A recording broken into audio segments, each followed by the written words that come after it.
GLU, which stands for the Greater Lansing Umbrella, is a group striving to build a community and resources for gender and sexual diversity in Lansing.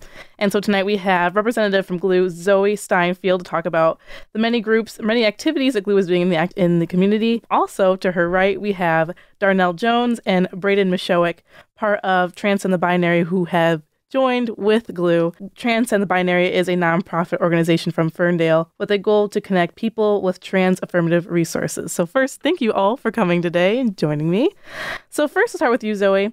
Could you explain to listeners what is GLU and how it got started? Yeah, absolutely.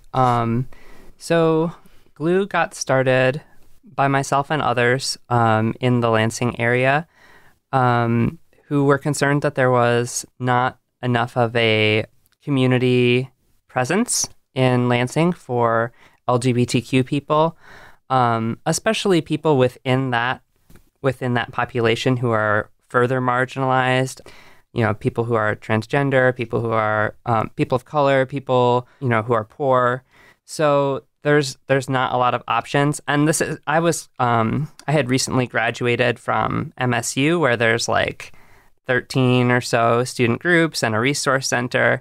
And leaving the bubble of the university, I realized how little of a sense of community there is in the city. And I others shared this feeling of, we want to get together, we want to build something, maybe someday have a community center.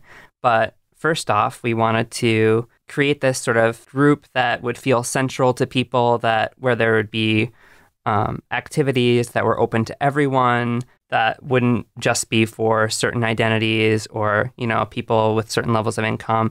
Like, everybody would be able to go. Yeah, so we've been doing that. We also wanted to start working on social services. So, for example, a lot of trans people can't afford to see a doctor or see a therapist and get the diagnosis they need, or be able to see a doctor to get the prescription they need to get on hormones, all these things. So that is a really big deal for people.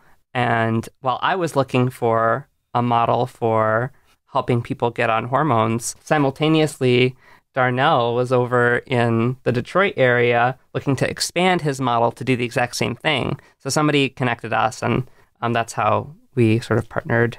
Awesome. And so, Darnell, would you like to speak on how Transcend the Binary kind of complements the goals of GLU? Oh, yes, definitely. First off, thank you for letting me be here today. And I'm really excited about the fact that, just like Zoe said, she came about with an answer to a question that I had been looking at that time. Transcend the Binary actually grew out of a request. The organization that I'm with, Gender Identity Network Alliance outside of Ferndale, they said, being a health professional, how about if you just make yourself available to answer questions for the trans community? And little by little, it turned into answering questions, solving problems, and that way we were able to go ahead and recognize what were the major obstacles that were in the way from someone coming on board, making it through to, I'm not even going to call it a successful transition, but a transition that is more of a celebration of what's supposed to happen. And timing-wise couldn't have been better, because it took about 2 years for it to turn into something with some structure. And at that same time, I said, okay, so it's time to go ahead and see if this can be done somewhere else. That was one of my goals. And it was interesting, because at that same time, I got an email saying, are you interested in going ahead and expanding? What was really interesting was the first area that I looked at thinking about expanding was the Lansing area, and that's where the email came from. So that actually turned out to be like a perfect combination. And we're growing now in the Lansing area. It's helping us because as we build, we're recognizing, again, what does the community need? If I can go ahead and put it into any perspective, it's based off of listening to what the community has wanted, and we build our structure in order to go ahead and solve those problems. There's a lot of needs assessment in there, and it's been really awesome to move into Lansing too, because a lot of what we've been working on is taking our model and like finding a way to formalize it so we can replicate it, so we can continue to expand it successfully into other areas. And our model is pretty comprehensive. You know, we've talked so far about like the actual hormonal aspect, the medical health perspective, but a lot of what we do is much broader than that too. Exactly. Just to go ahead and bounce off of that, I found out that one of the areas that makes a big difference is empowerment. And the beginning, the education was really all I had to give. Being a pharmacist, I was like, okay, so exactly what can I do? Well, I found out that was actually like a little bit of a gift, because as the people that came through got educated, I saw the change in their empowerment. And it turned into what we do now, which is basically build a path together. And I've learned that everybody's path is unique. Everybody's path is individual. And unless they're constructing it with you, it doesn't really achieve its goal. So perfect. And this can go for anyone. What are some important lessons that you really want? Doesn't necessarily be trans people, but anyone in the LGBTQ community. What are some important lessons that you really want the youth of these communities to learn as they're going through a process? I can jump in with that. I think one of the things, you know, when you're a marginalized identity, I think there's a lot of like internalized messages that you take with you as far as like what the norm is and what the standard is. And I've seen a lot of like trans guys, trans women, whatever, where when they start to transition, everything becomes about passing, and you start noticing that with other people. And there's a lot of this internalized transphobia where you're like, this is how I should be, and this is what the beauty standards are. And if I fall short of that, and then you kind of like internalize that and become very judgmental and divisive towards other people. And I think it takes a lot to really kind of like distance yourself from that way of thinking and realizing that like there's not one way to be. And it's more important just to show love and compassion and acceptance. And that's what strengthens the community. And that's what kind of brings you to more self-completion with yourself too. So I would just say the biggest thing is there's a lot of internalized, you know, whether it's homophobia or transphobia or whatever it is, you know, internalizing mainstream norms and, you know, being very judgmental of others. So I think that furthering yourself from that is really advantageous for yourself and the community.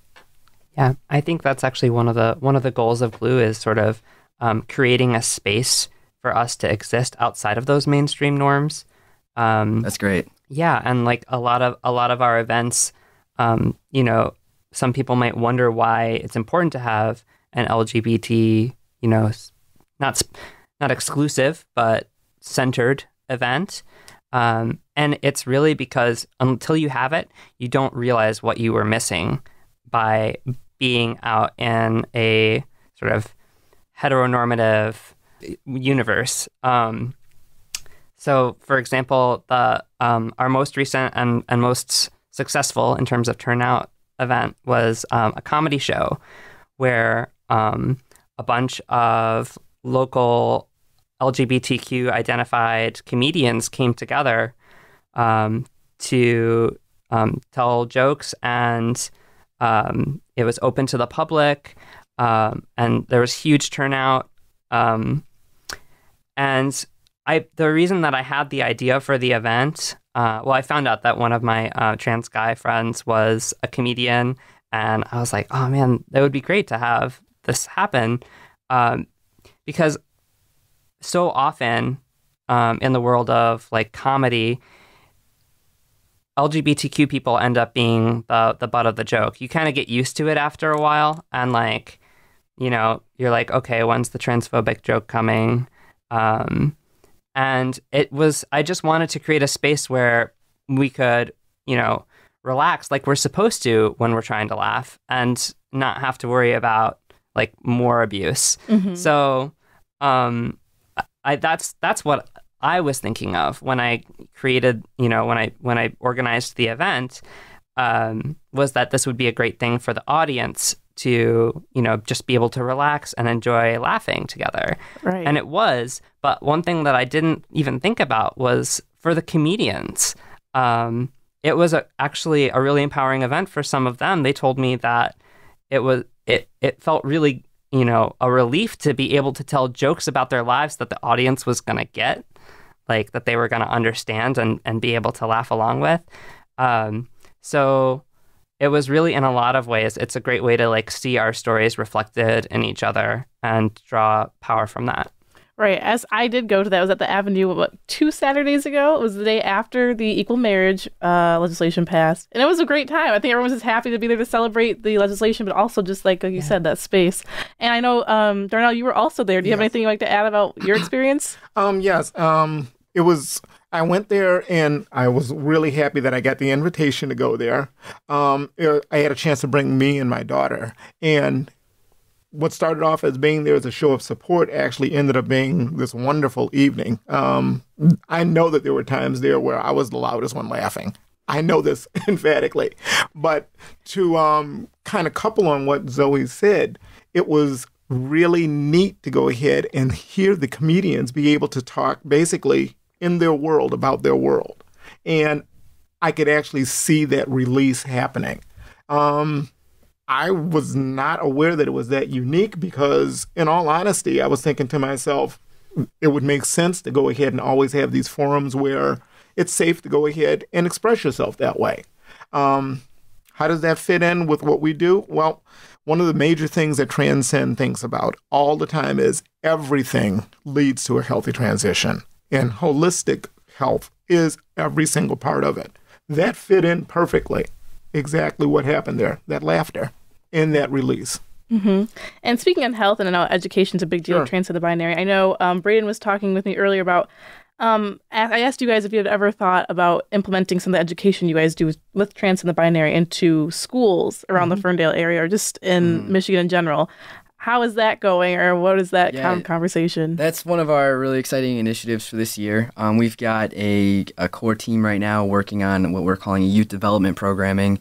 So what we're doing is we are making connections with local gay straight alliances, so GSA organizations at high schools, just to reach out, so and what we want to do is go make connections with them, come speak, and, make ourselves available. So if there's anyone who's questioning their gender identity or, maybe their parents aren't accepting and they're having some struggles. I mean, that's what our clients, our membership can really relate to. So we want to definitely make ourselves available from that perspective. As things become less controversial, we see ourselves, trying to more speak as far as general assemblies and doing kind of Trans 101 and what does it mean to be an ally and, just things to really kind of educate the broader community, not just make ourselves available to those within our community. So we definitely have both of those, I guess, on our peripheral. The other thing that we're working on too, which is really, really awesome, is one of the local universities reached out to us, and we're actually taking one of our internal models and making that external. And what I mean by that is we already offer training to our doctors, pharmacists, even mental health therapists, so they can become culturally competent, learn all the trans health related items, and we're actually taking that and we're going to be educating an actual university assembly. So that's really exciting initiatives that we have for this year. Yeah, and has there been any kind of contact with MSU, either with GLU or Transcend the Binary? Well, I'm an alumni, so that's definitely on my radar. So we're working right now on generating basically our training program, and we're working on getting that. Our pilot program is going to be this fall. And then from there, we want to take it to other universities, and MSU is definitely dear to my heart. I went to James Madison, so. Awesome. And we're definitely open to any kind of invitations that would be there, because one of the reasons why the one university reached out to us was because they saw that we could go ahead and answer questions in this very specific field. One of the things that I'm personally looking at is how could we fit in with some clinics that may want to go ahead and move ahead with this, because their access is going to go ahead and solve a lot of things, but their expertise is maybe not at a level that makes them confident. Being coupled with them so that we could be there for that information and validation source. Yeah, that's actually a really good point, because a lot of what we do, there's your front end model, there's your back end model. The front end is our clients. So we offer education services. Basically, we offer transition counselors. So if anyone comes to us and says, hey, I'm questioning, or you know what, I'm 100% gung-ho, educate me, how do I do this? What barriers do I have? How do I overcome this? I don't have insurance. I do have insurance. How do I navigate it? Or hey, I don't have much money. How do I go about doing this? So we work on the client end to fix those problems. We empower through education. That's critical for us. On the back end, though, we've built out a network of doctors. And we've taken on doctors where their knowledge base before working with us has been very minute. And we've gotten them up to speed in very short periods of time. So I would say we're a liaison just as much for our clients as much as we are for the doctors that we're working with too. So that's really awesome, because one of the things that we're working on too is we are building out, so we have different levels of oversight that we can offer for medical providers and that sort of thing. So we offer, like, if they have any questions, they want to reach out to us, we can give them all of the current inventory of the field, all of the medical information that is standard practice at this point in time, and we can equip them with that. But what Darnell was actually talking about too is we've got a really exciting opportunity where one of our local clinics had reached out, and they're subsidized by the government, and what they offer is a pain point for our clients who are financially struggling, and they're subsidized to offer their services to really anyone who walks through the door. But the issue there is, while that's one pain point that's being solved, they didn't have any knowledge of trans-affirmative health. So they had the desire, they had the want to be culturally competent, they had the want to be educated and be able to provide their due diligence of excellent care to their patients. However, they were lacking the knowledge piece. So we were able to come in and not only offer them that knowledge, but we're going to be helping them in offering more oversight. So we're going to be managing clients a little bit more closely for that clinic than we will for, just doctors that we get up in our network and we refer people to. So it's very robust, and there's a lot of different ways that we can kind of like fill in the gaps of the resources that are available and, the ideal. And the ideal is really, we want doctors who actually care, that they care to become experts. Like, they really take a pride in not just servicing patients because they're like, you know what, I have no problem seeing a trans patient. Like, for us, that's not good enough. We want people who care to be culturally competent and are going to continue to want to be experts and really own this niche, because that's what our clients deserve. I mean, being trans, you've got to be a huge advocate for yourself. Like, doctors might not know, and you've got to ask those questions, and you grow up thinking that doctors are experts, and in this area, not all of them are. And I like what you said when you said that one step past, yes, I will do it. I use the word celebrate a lot, and I actually deliberately mean that when I say it, because I find out that this is different. It doesn't have to be that it's a therapy that somebody's going through. No, if we just go ahead and look at it a different way, here's someone that needs to be celebrated completely, and we work with them to let them be the person that they're supposed to be.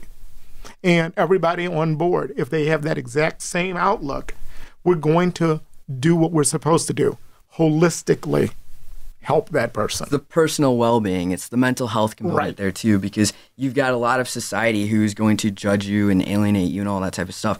And it, like, just as much as we've talked a lot about the medical component, which is very important, there's another part that's social. And that's why GLU is so important, because to step into areas where you can actually be celebrated and have those affirmations, what that does, like, neurologically and psychologically for you is amazing. Like, that's what helps people have that holistic well-being. Right, that's what I wanted to get to. So you guys are very mental health-oriented. I want to see how GLU, how you're getting involved with the community. Yeah. I mean, I guess it's very true. Like, it is amazing what it can do for someone's psychological well-being to feel a part of a community, to feel not just not excluded or even just tolerated, but to feel celebrated, to feel wanted and understood. So really, GLU is here to, counter the isolation that so many of us feel in areas where a sense of community hasn't been developed as much. So yeah, that's. Do you have any upcoming events that you guys are working on, or some events that you normally do? We've only been around since last year, so we don't have any regular events yet. We do have a bunch of ideas that we've talked about. One of my co-organizers has been thinking about putting together a self-defense class for LGBTQ people, since that can often be, that's a much needed skill, but also a lot of the time that kind of environment doesn't feel safe for queer and trans people. So that's one thing that we've talked about doing in the near future. Recently we did like a degendered swing dance lesson because partner dancing is so often very rigidly gendered, and we wanted to do something where everyone felt there was no pressure to dance with any particular gendered part. Or so that was actually very successful, and we've been thinking about bringing that back. And we had like a big potluck picnic last summer, and we might do that again. So there's a lot of things that are on the table, and it's really just about having the people who have the will to host these events and make sure that they're like totally accessible. That's kind of that's a principle of our group, because so much of the reason for the group is because of people feeling pushed out of spaces. We really want to make sure that our events that we do our best to make our events, physically accessible for, people of all levels of ability, financially accessible, just all these different ways. We want everyone to feel welcome. Can you recall a moment, maybe it was in one of your events or something, maybe someone came to you asking for a resource, but a moment when you felt like what your work was, you're seeing progress, you're seeing it paying off on other people? Oh, that's a good question. Yeah, I mean, I just at the comedy show a couple weeks ago, I mean, I can't tell you how many times I was, referring people to go talk to Darnell because he was there, fortunately. That was great. I mean, it really shows how much of a need there is and that what we're doing matters. So, yeah. I'll pass that question to you guys, too. Do you have a moment when you felt like what you're doing was really starting to pay off? Oh, yes. We had mentioned the one university that reached out to us. And it was great because I got a phone call and there was a question that needed to be answered. And because of the fact that they saw our flyer, they said, okay, well, here's the experts right here. Let's reach out to them. That was a big moment for me because it showed that what we were doing was going to go ahead and reach what it was supposed to reach. So that felt good. That's awesome because what Darnell just mentioned, I mean, that's really like a litmus test, a mile marker of our credibility within the medical community, professionals, and local organizations reaching out to us. But one thing that Darnell didn't mention, it's pretty amazing because he said earlier in the interview, is he just set up shop. He was, just available. Word of mouth grew. I've been working with Darnell. He's been doing this total, three and a half years? 3.5 years right now. Yes. So Darnell and I started working in December of this year. And at that point, it was just the Darnell show. Like, he set up shop, and it was word of mouth. That's literally all the promotion. And he had at that time, how many clients would you say? At that time, I had between 40 and 50. 40 and 50 clients. And that's just word of mouth. Now, I come from like a campaign marketing background, so that's incredible. And when I stepped aboard, it was to formalize a lot of our processes. So we now have, how many? We're well over 70. Over 70 clients. So that is pretty awesome because up until this point, I mean, our actual promotion has been on the lighter side because we're working on, more of the administrative, more of like building out our internal processes to provide our services better. And we've got a social media campaign working on that. We got some interns with us right now, so that's really awesome. So that's a really awesome mile marker too. But I would just say that like there's a lot of people that one of Darnell's clients that I've talked to too, he just mentioned like dysphoria was really bad for him. Like he couldn't even imagine continuing to exist. And I mean, that's how severe it can get. And like to have him come in and to see him, 12, 16 months later on his transition and healthy and happy and, curbing substance abuse and just having a very healthy lifestyle. I mean, to me, that was like really amazing. But that's not just the HRT, the hormone replacement therapy. I mean, what Zoe was talking about earlier, I mean, that is like, it's legit. Like, dysphoria gets really bad. I mean, you have families who reject you and you internalize those messages and you take that to heart. It affects your confidence. It snowballs into every domain of your life. And like for me, I think that what really helped me is when I moved to Ferndale, which is an amazing area, I started connecting not only with Darnell so I could get my own transition going, which helped a lot, but equally as important, as much as like the medical sounds important, it's maybe more complicated to pull off, the social is just as important in my mind.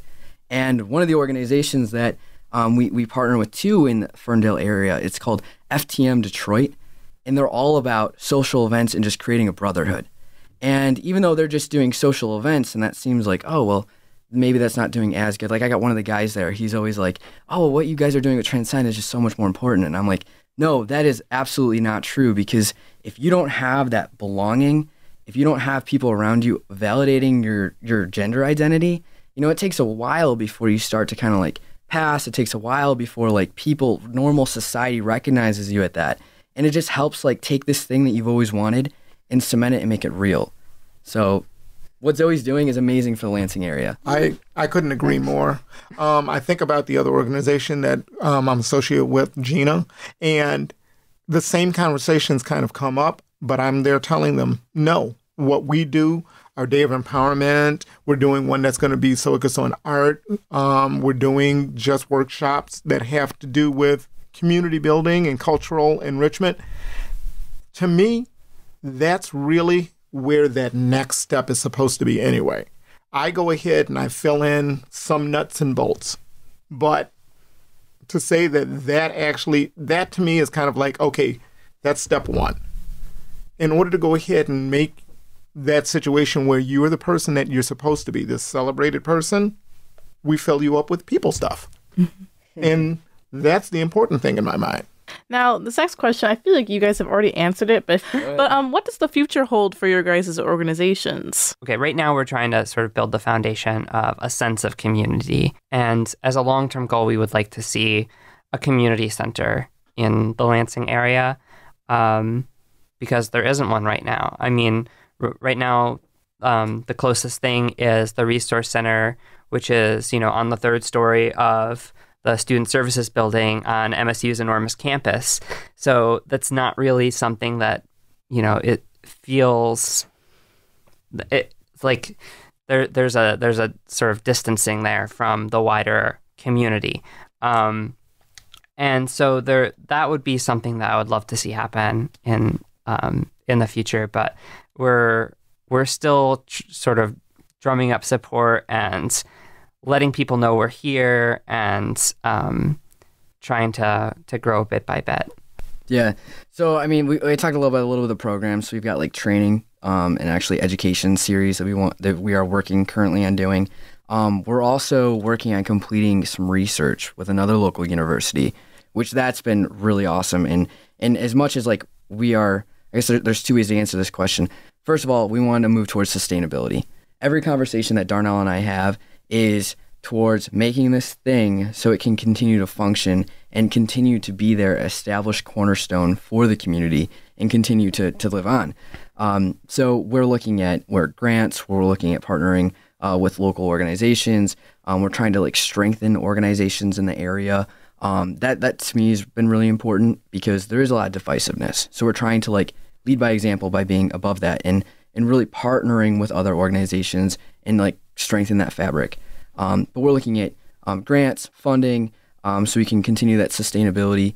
And then the other thing that we're looking at doing too is, which I'm really interested in, is take this research and continue doing it. The research that we're focusing on is not only needs assessment, but it's also like congruence, quality of living, and there's a lot of research to be done medically as well as on the social well-being side too. I think that there's a lot of areas where we would also like to see partnerships with in the social services in the area, especially areas that disproportionately impact LGBTQ people. So, for example, youth homelessness is a huge issue for LGBTQ people. But as of right now, I don't feel there's a lot of cases where people come to me like, hey, do you know of a place where I can stay or where my friend can stay because, where they're going to respect my gender identity and, where I'm not going to have to like prove that I've gone through such and such hoops that I wouldn't have had the money for anyway, these kinds of things. And there's not much I can tell them. I mean, there aren't really shelters around that. I think that there's the willingness to accommodate trans clients, but I don't think there's the knowledge. So that's something that I would like to see, maybe lasting partnerships with organizations like that in the area. Brayden obviously spoke quite a bit about most of them, so I'll go ahead and toss out, which to me, my personal dream future plans, to replicate this model because I'm seeing so much validity in it. The defining factor being that when the client comes in, they become an equal part, and we're more like their companion on their journey. I would love to see that become more of an established model taken on throughout the country, because I believe that we're just now seeing the upward tide of people who are going to be coming and needing the services. And then a second personal, you had mentioned a place, I have this vision of what I like to call a celebration house, where it's a different kind of a thing. Instead of you saying you walk through the door because you have nowhere else to go, the second you walk through the door, you realize this is the place that you want to be. Mm-hmm. And we take you and you move immediately into an area where you're celebrated, you thrive, you get everything that you need in order to go ahead and re-enter as this powerful, moving figure in society. Beautiful. All right. Well, I'm going to close out the interview here, but before we go, where can people go? We'll start with GLU. Where can people go if they want to get more involved with that, be learning more information about the LGBTQ community, getting involved with GLU? What kind of information do people need? Yeah, definitely. You should follow us on social media. We have a Facebook page, Greater Lansing Umbrella. Anytime we have an event, we post about it there, so you can subscribe to our events. We also, you can contact us by email at greaterlansingumbrella@gmail.com. If you want to be involved, not just in attending the events, but if you want to be involved with organizing events, and if you have other projects that you'd like the group to work on, whether they're, for socializing or for, this sort of holistic, healthy community goal, then we actually have a secret Facebook group. It's private it's made secret for the privacy of members who might not be out to the public, but it's open to anybody. So, so just contact us if you would like to get involved. And then Transcend? Well, the easiest way to reach out to us is you can email us at info@transcendthebinary.org. So that's a really great way. We are on Facebook. We've got a website in the works. As far as ways that people can get more involved, we're looking for people to help us with social media, and we're always interested in people who, have a communications background or are pre-med, and we've got a lot of materials that we're working on putting together to educate doctors, as well as, for our training that I mentioned that we have coming up and that sort of thing. So we could really use a lot of work with people who have some writing skills and interest in the medical side. So there'd be great areas. And then otherwise, just other volunteers, there's a way to help us promote what we're doing, because that's really important too, because part of our mission is to generate greater access. So the more people who know about us, that inherently promotes greater access. So yeah, those would be the best ways. So email us at info@transcendthebinary.org. And of course, look us up on Facebook. We are there, Transcend the Binary. Perfect. Well, I appreciate you all for joining me today so much. It was a great conversation, and I hope the best. I wish the best for your organizations. Thank you. Thank you for having us. Thank you so much for having me.